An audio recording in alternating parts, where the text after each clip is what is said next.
ಮಂಜೂರಾಗಿದೆ. June 11ರಂದು arrest ಆಗಿದ್ರು ದರ್ಶನ್. ಕಳೆದ 6 ತಿಂಗಳಿಂದ ದರ್ಶನ್ ಜೈಲಲ್ಲಿದ್ರು. ಉಳಿದಂತಹ ಆರೋಪಿಗಳು ಕೂಡ ಕಳೆದ 6 ತಿಂಗಳಿಂದ ಜೈಲಲ್ಲಿದ್ರು. ದರ್ಶನ್ಗೆ ಷರತ್ತುಬದ್ಧ ಜಾಮೀನನ್ನ ಹೈಕೋರ್ಟ್ ಮಂಜೂರು ಮಾಡಿದೆ. ದರ್ಶನ್, ಪವಿತ್ರ ಗೌಡ ಸೇರಿದಂತೆ ಎಲ್ಲ 7 ಆರೋಪಿಗಳಿಗೆ ಜಾಮೀನನ್ನ ಹೈಕೋರ್ಟ್ ಮಂಜೂರು ಮಾಡಿದೆ.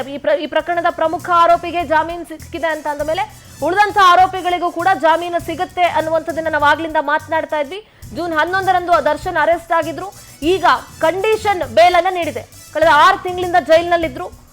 ಒಂದಷ್ಟು ಕಂಡೀಷನ್ಗಳನ್ನ ಹಾಕಿ ಹೈಕೋರ್ಟ್ ಜಾಮೀನನ್ನ ನೀಡಿದೆ. ಸಾಕ್ಷಿಗಳ ಮೇಲೆ ಪ್ರಭಾವವನ್ನ ಬೀರಬಾರದು,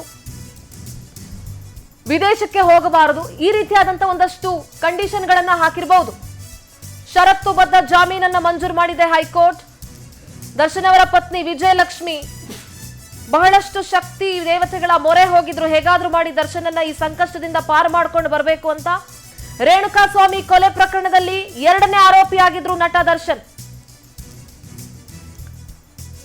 ದರ್ಶನ್ಗೆ ಜಾಮೀನನ್ನ ಮಂಜೂರು ಮಾಡಿದೆ ಹೈಕೋರ್ಟ್.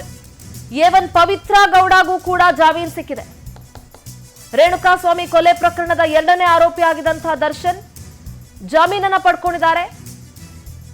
ಹೈಕೋರ್ಟ್ ಅವರಿಗೆ ಜಾಮೀನನ್ನ ಮಂಜೂರು ಮಾಡಿದೆ, ಷರತ್ತುಬದ್ಧ ಜಾಮೀನು ನೀಡಿದೆ. ದರ್ಶನ್ ಜೊತೆಗೆ ಈ ಪ್ರಕರಣದ ಮೊದಲ ಆರೋಪಿ ಪವಿತ್ರ ಗೌಡಗೂ ಕೂಡ ಜಾಮೀನು ಮಂಜೂರಾಗಿದೆ.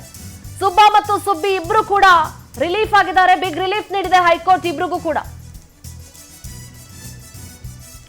ಫ್ರೀ ಬರ್ಡ್ ಆಗಿರ್ತಾರೆ ಇನ್ಮೇಲೆ ದರ್ಶನ್.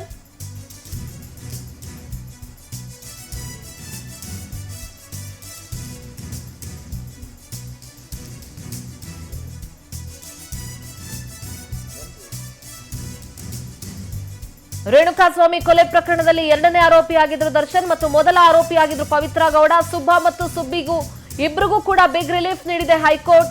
ದೇಶಾದ್ಯಂತ ಸಂಚಲನ ಮೂಡಿಸಿತ್ತು ರೇಣುಕಾಸ್ವಾಮಿ ಕೊಲೆ ಪ್ರಕರಣ. ದರ್ಶನ್ ಅರೆಸ್ಟ್ ಆದಾಗ್ಲೂ ಕೂಡ ಸಾಕಷ್ಟು ಸಂಚಲನ ಮೂಡಿಸಿತ್ತು. ಈಗ ದರ್ಶನ್ಗೆ ಷರತ್ತುಬದ್ಧ ಜಾಮೀನನ್ನ ಹೈಕೋರ್ಟ್ ನೀಡಿದೆ. ದರ್ಶನ್ ಸೇರಿದಂತೆ ಎಲ್ಲ 7 ಆರೋಪಿಗಳಿಗೂ ಕೂಡ ಜಾಮೀನು ಮಂಜೂರಾಗಿದೆ. ಈ ನಿಟ್ಟಿನಲ್ಲಿ ಮಧ್ಯಂತರ ಜಾಮೀನಿನಿಂದ ರಿಲೀಫ್ ಪಡ್ಕೊಂಡಿದ್ದಂತಹ ದರ್ಶನ್ಗೆ ಈಗ ಮತ್ತಷ್ಟು ನಿರಾಳತೆ ಸಿಕ್ಕಿದೆ. ಸಾಕಷ್ಟು ಟೆನ್ಷನ್ ನಲ್ಲಿದ್ರು.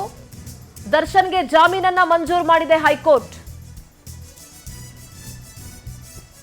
ಮಧ್ಯಂತರ ಜಾಮೀನು ಸಿಕ್ಕ ನಂತರ ಸುಪ್ರೀಂ ಕೋರ್ಟ್ಗೂ ಕೂಡ ಜಾಮೀನು ರದ್ದತಿಗಾಗಿ ಪೊಲೀಸರು ಒಂದಷ್ಟು ಮನವಿಯನ್ನ ಮಾಡಿಕೊಳ್ಳುವಂತ ಕೆಲಸ ಕೂಡ ಆಗಿತ್ತು. ಆದ್ರೆ ಈಗ ರೇಣುಕಾಸ್ವಾಮಿಯ ಕೊಲೆ ಪ್ರಕರಣದಲ್ಲಿ 2ನೇ ಆರೋಪಿಯಾಗಿದ್ದಂತಹ ದರ್ಶನ್ ಸೇರಿದಂತೆ 7 ಮಂದಿಗೆ ರೆಗ್ಯುಲರ್ ಬೇಲ್ ಸಿಕ್ಕಿದೆ. 7 ತಿಂಗಳ ನಂತರ 7 ಮಂದಿಗೂ ಕೂಡ ಈಗ ರೆಗ್ಯುಲರ್ ಬೇಲ್ ಸಿಕ್ಕಿದೆ. ಸಾಕಷ್ಟು ಸಂಚಲನ ಮೂಡಿಸಿದಂತ ಪ್ರಕರಣ.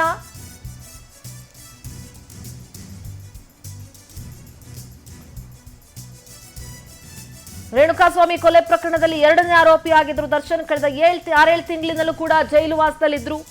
ಬೆಂಗಳೂರು ಪರಪ್ಪನ ಅಗ್ರಹಾರ ಜೈಲಿನಲ್ಲಿದ್ರು. ಇಲ್ಲಿ ರಾಜಾತಿಥ್ಯ ಪಡ್ಕೊಂಡ್ರು ಅಂತ ಹೇಳಿ ಅವರನ್ನ ಬಳ್ಳಾರಿ ಜೈಲಿಗೆ ಶಿಫ್ಟ್ ಮಾಡಲಾಗಿತ್ತು.